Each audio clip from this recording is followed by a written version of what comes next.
Alright, so I'm back, kind of. I haven't made a video for a while, but I do that a lot, and I apologize for it.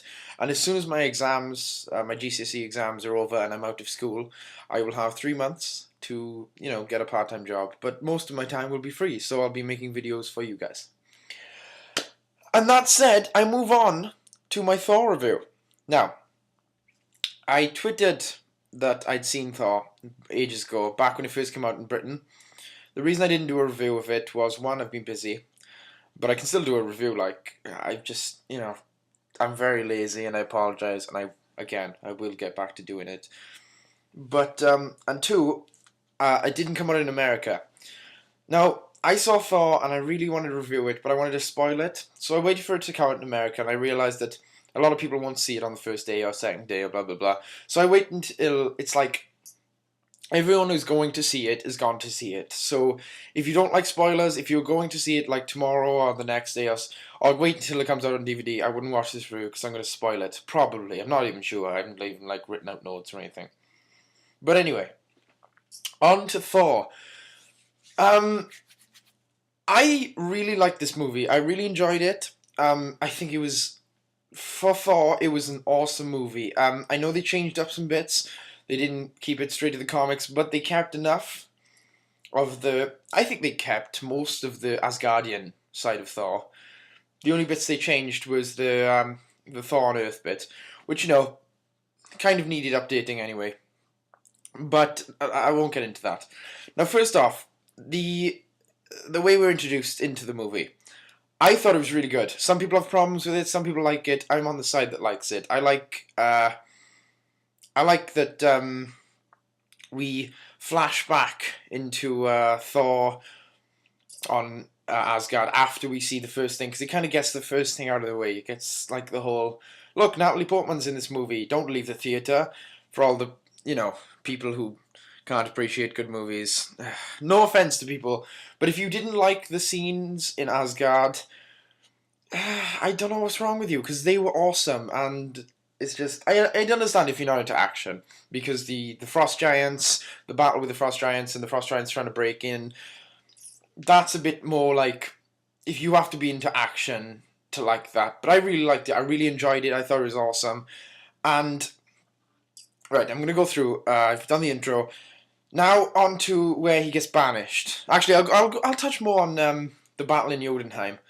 The battle was, it was visually, it was awesome. It was stunning. I went to see this in 3D. I know it was converted. I know I shouldn't go see it. I know I shouldn't fund the 3D craze. But I just wanted to see what it looked like, because a lot of people were saying that the 3D looked good, even though it was converted 3D. And I went to see it, and sure enough, the 3D looks good. The bits on Earth, meh, they're not bad, but they're not needed. It could have done the thing where it's 3D in Asgard and then not on Earth, but they chose to put it in 3D on Earth for some reason. But anyway, the Jotunheim scene, that was amazing. I loved that. That was easily my second favorite scene in the movie. It was just awesome. I can't wait to I'm gonna go see this again. Not tomorrow, day after. Well, it depends when I upload this video. But I'm gonna go see it with my friend because he hasn't seen it yet, and I promised him I'd go see it with him. But it was awesome. I loved that scene where he's throwing the hammer. They've got the whole. They managed to pick up all the cheesy things that Thor does, where they're badass in the comic, but you could go like, they can't do that in a movie without it looking really cheesy. But they managed to do it and make it look awesome. Like he spins the hammer and the wind goes around and he throws it at the frost giants. They also got the big he's the frost giant dog. He's like a big I can't remember, but he's in Earth Mightiest Heroes, Avengers, and I don't know if he's from the comics because I haven't read a lot of Thor, as I've said before, which kind of, it doesn't make me the best review of this movie, but I'm reviewing it from a person who likes comics but hasn't read a lot of so there you go. It's good. A lot of people go to movies where they don't know a lot about the character. Plus, the general public has to like this movie for it to become successful, and obviously the general public don't really read comic books or know a lot about Thor. They only know about Spider-Man, Batman, Superman, But anyway, I'm getting off point. they have the big dog thing from the cartoons. I don't know if he's in the comics. I'm pretty sure he's in the comics. And he's awesome, the way they display him, and when you think he's dead, but then all of a sudden you see him crawling underneath, that's just cool. I thought that was awesome. The Frost Giants, although I still stick to this, my brother said he didn't see it, they vary in size. You can see them sometimes, and like Odin's staring at them, and they're basically the same size as Odin, but then sometimes they'll be massive. Moving on, the Warriors 3. Throughout the whole movie, not just in that scene, but in that scene, they're awesome. I think they got right. Ray Stevenson as Vulgar. I can't pronounce his name, but you know, the voluptuous or the fat one, as people know him. He was awesome because every scene I thought he was just gonna get pissed off and like get some guns out of nowhere and stuff. I don't know. I watched The Punisher like the night before. Don't ask why. He was awesome. The guy who played the Handsome, and I only, for some reason, I only know them by their subtitles. It's, oh god. Anyway, I used to know their names back when I used to read some Thor, but I've been reading through they put out like a free autobiography of not autobiography, a free like biography of Thor's fictional life. And I've been reading through that, and I should know their names, but you know, the Warriors 3, you know them all. They got perfect actors from them. A lot of people are like, they're not that. I can't remember the you know, the one is always moody and grumpy. They didn't like the actor for that, but I liked the actor for that. I thought he did a good job. I don't really care what they look like. Sometimes when they look like the character, like Chris Hemsworth did, and like the guy who played the one with the blonde goatee. He looked like the character. Chris Hemsworth looked like the character. Anthony Hopkins looked like Odin. But you know, when they don't look like the character, I don't really mind as long as their costume's okay. And his costume was generally fine. It's the same colours and everything.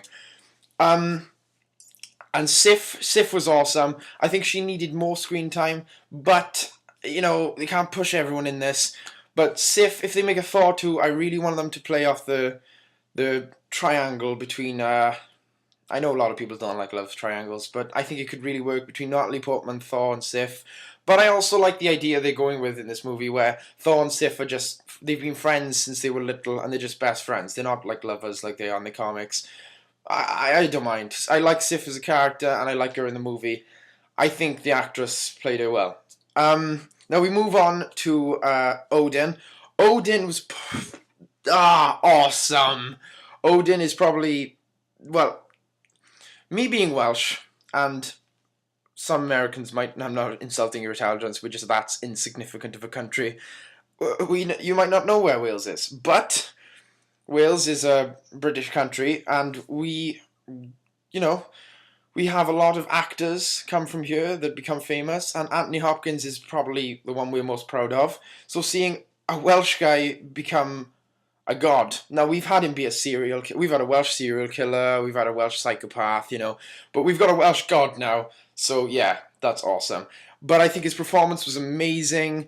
I think no one should be Odin but Anthony Hopkins. Because there's bits where you think he's just being a grumpy old man, where the scene demands that you think he's being a grumpy old man. And there's sometimes where you understand why he's doing this, and you feel bad for him, and you hate him all at the same time. You're very like, he's doing things that aren't the best of things. Like, he's making mistakes as a father, but you can see why, because he's been through all this stuff, and he's got a lot of stress on him, and, you know, the Odin sleep and all that. I think he was possibly the best in this movie. Second, no, sorry, no, I don't know what I'm talking, mind was drifting then. The second best actor in this movie was probably the guy who played Loki. I should have his names up, but I'm watching The Daily Show right now. So I think the guy who played Loki was amazing. I think he was just so evil yet sympathetic. So he was doing bad things, but you kind of saw why he was doing it. It was just, it was awesome. I really liked the guy who played Loki. And now I'm going to move on to the Earth scene, because I've spent 10 minutes talking about the first 20, 30 minutes of the movie. But anyway, back when he gets to Earth. Now, this is when the jokes start. The jokes I liked them. I didn't think there was too much that it got like, oh god, not another joke. But I didn't think there was too less where every time a joke, because if they'd done too little jokes, they would have felt out of place. So I like that they went with kind of like, fun movie slash very dramatic and very Shakespearean at the same time. When he's walking, I just thought that was hilarious. When he's walking, he's like, I know everyone keeps saying this joke, but when he walks into the pet store and he goes, "Give me a horse," and he goes, "We don't have a horse. Then give me something big enough to ride." it's just, it's just like a funny scene. I really liked it, and when they kind of annoyed me that it took like he's Thor, and we see him later on in the movie take out a bunch of army guys, but a bunch of doctors can take him out. That's easy. But I don't know why. But, he was maybe disorientated. Then we moving on swiftly, because review is going on way too long, to Natalie Portman. Her performance was awesome. I really liked it.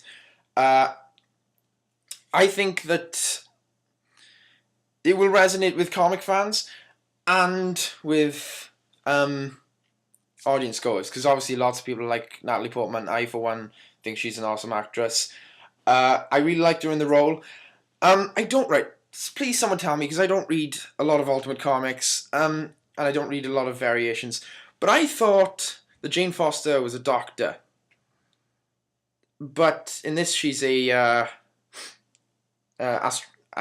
astrologist, or whatever she is. She looks at the stars and studies the stars and the weather. But in this she's an astrologist, but I thought in the comics she's a doctor. So maybe Ultimate Jane Foster is a astrologist, but I don't know. So someone tell me in the comments below whether that's right, they did it right in the movie, or they did it wrong, if they were going on the Ultimate side of Thor. I don't know. Or maybe Jane Foster was an astrologist once. I know I was saying that wrong, because nobody's brought this up in a review so far. So I don't know if it's just a minor gripe that nobody cares about, or if it's just something that's in Ultimate Comics. Anyway, moving on from that, I really liked the supporting actors. There's a girl, I can't remember her name, but everyone was annoyed at her being in the movie, because she was like the girl who made the Facebook joke. And she's been like doing a load of publicity for this movie. She's been going out, having photo shoots and stuff. She's barely in it. She's got like I'd say about 10 lines of dialogue that matter, and the rest are just like little jokes and stuff. I didn't find her annoying. A lot of people did. A lot of people didn't. I don't know. That's what I'm seeing a pattern with this movie. It's kind of split aside. It's split down the middle. A lot of people dislike it or think it's meh, and a lot of people really like it. I'm on that side. Then we move on to the professor, the old guy who's her father's friend. I really liked him. At the end, you know what happens if you're still watching this. I really like what they did with him after the credits. I thought that was awesome. I thought, yes, Loki's still alive. Loki didn't die. I'm getting ahead of myself. Anyway, we move on past that. When he goes to get his hammer, that scene is really good. I really liked it. I thought Hawkeye, when he goes to reach for the gun, and then he gets the bow, even though the guy told him to get a gun, that was funny. There's so much to say about this movie. You know what? I think I'll just swiftly move on. I'll do like a rough review of it, and then I might do a written review sometime in the future after I've seen it a couple of times when I got it on DVD. But anyway, moving on. We get to right, let me think. What did I want to mention after the scene with the scene with him and Loki in the prison cell? Oh, that was so emotional. And I got I didn't cry, of course, but I got welled up. I was like, you can just see Thor is just crap. He's just so distraught, and he just doesn't know what to do. And Loki's just so mischievous. It's just amazing, and it's just awesome. How many? Someone comment if you care, but someone tell me how many times I've said awesome in this review, because it's a word I overuse. Anyway, moving on to what else did I want to talk about? Oh yes, we'll skip a bunch of stuff that happens because you've seen the movie if you're listening. The Destroyer, when the Destroyer comes down to Earth, and we have this fight between Thor, and Thor sacrifices himself. Now I think the Warriors of Three should have at least put up a better fight. I understand them losing to the Destroyer, but they kind of like, boring, kind of like, oh no, we can't do anything, and then Thor comes and he's like, but like, if you see them in the first bit of the movie, they could have taken, they could have at least like proper stopped the Destroyer. I like the bit where Sif threw his, it's like a sword through the Destroyer, and you thought the Destroyer was dead. But anyway, the Warriors of Three, that was a minor complaint that I had, that they should have been more powerful with that. Sorry about that, guys. A minor problem. Yeah, and then Thor gets his hammer. Epic battle between the Destroyer and Thor. I thought it was a little short, but I liked it, and I think, I don't know, I liked it. I thought, yes, we're getting Thor back. We haven't seen him in action for about an hour of the movie now. Here we go, and it was a good payoff. And then I'll just wrap up this now because it's getting way too long. I'm sorry for the people who are still listening. You are very dedicated, and I thank you. Sorry, I've said so many times.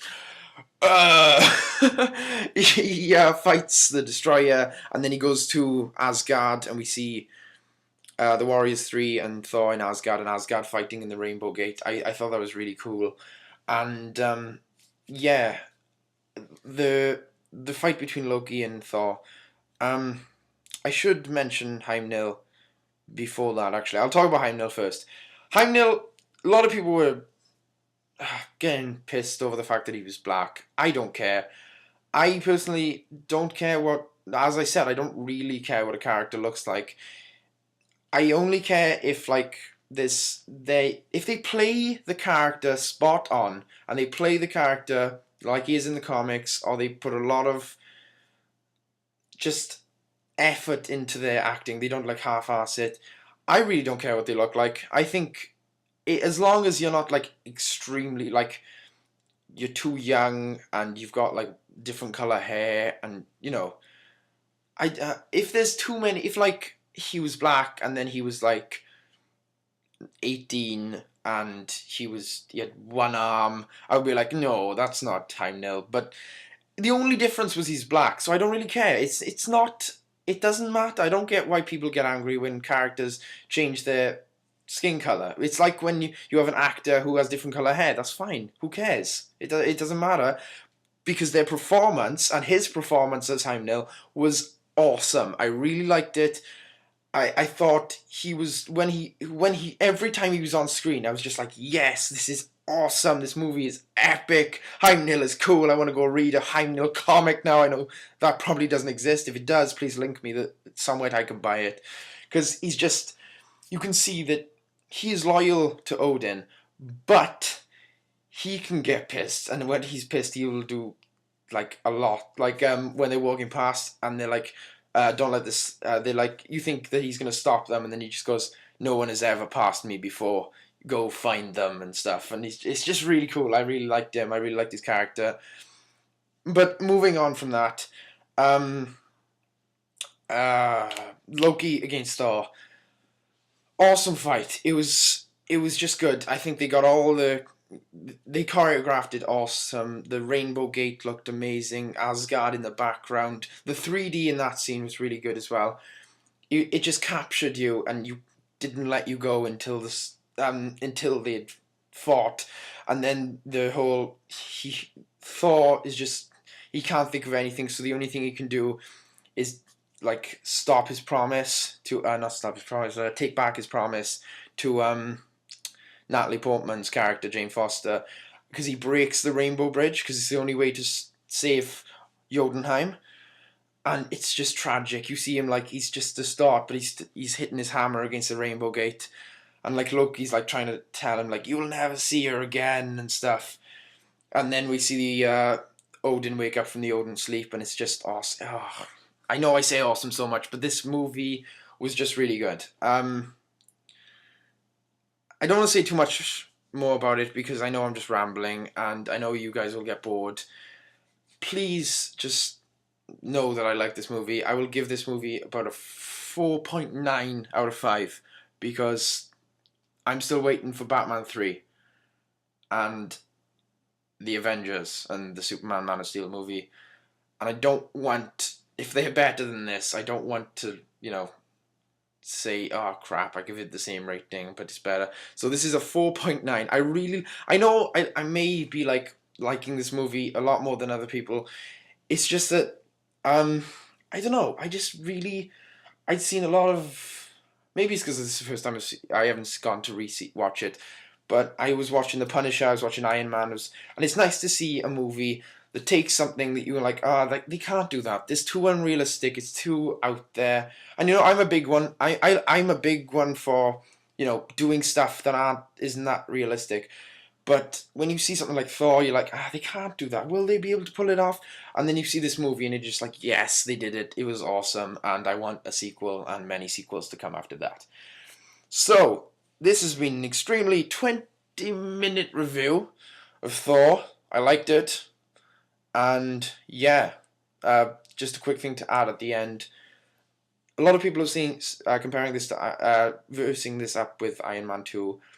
I liked this one better, but I see them both as equally good movies.